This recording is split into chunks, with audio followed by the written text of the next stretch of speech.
Okay, mga kabiyero, isa po sa ating napasama sa itinerary, ito pong St. Joseph Novitiate House. Dito pa rin po sa lungsod ng Tagaytay, mga kabiyero.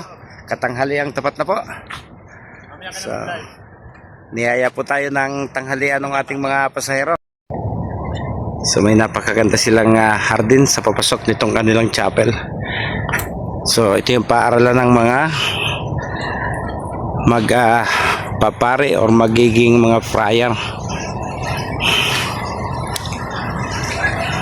sa St. Joseph Congregation. Daming bonsai oh.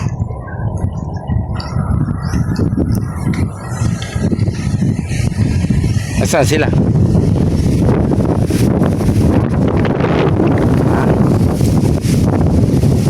Saan ba sila pumunta?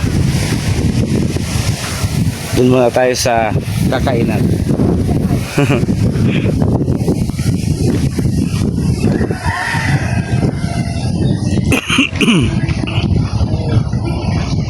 Saan ba sila nagpunta?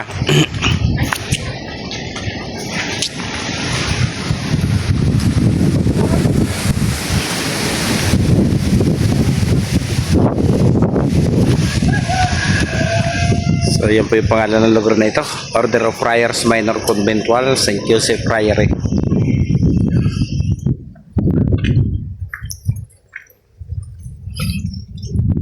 Ganda ng lugar ha.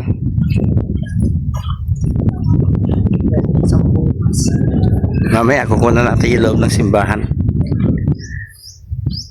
Ganda ng The Rising Christ no?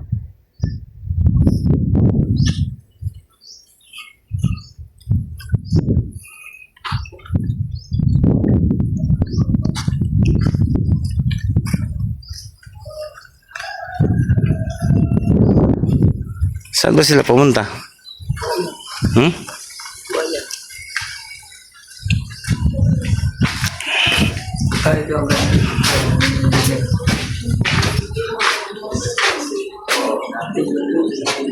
Napakaganda at napakalinis po ng lugar na ito. Ayun ang Miss Hall. So doon po tayo magtutungo para makakuha po tayo ng ating pananghalian at pagkatapos ay saka po tayo babalik at kukunan natin yung simbahan. So ayan, tapos na po ang ating pananghalian at katulad po ng sinabi ko kanina ay titingnan po natin yung loob ng chapel na ito dito sa loob ng St. Joseph Priory, mga kabihero.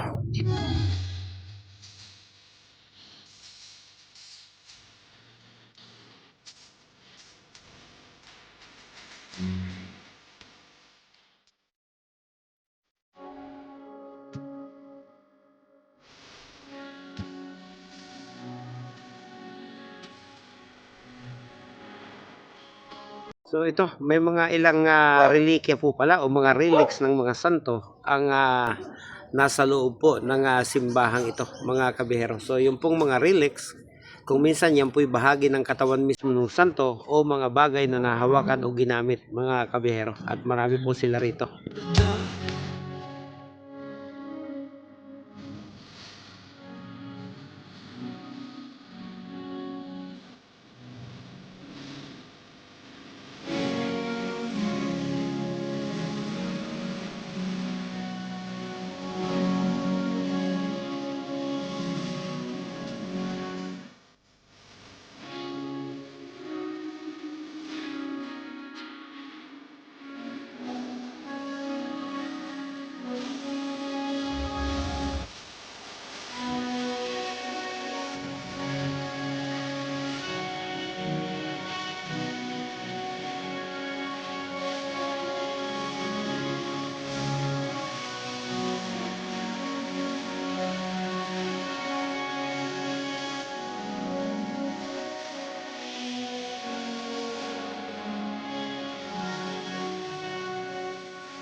Okay, mahigit na pong 2:00 ng hapon at tapos na rin po yung activity nila dito po sa loob ng St. Joseph Priory.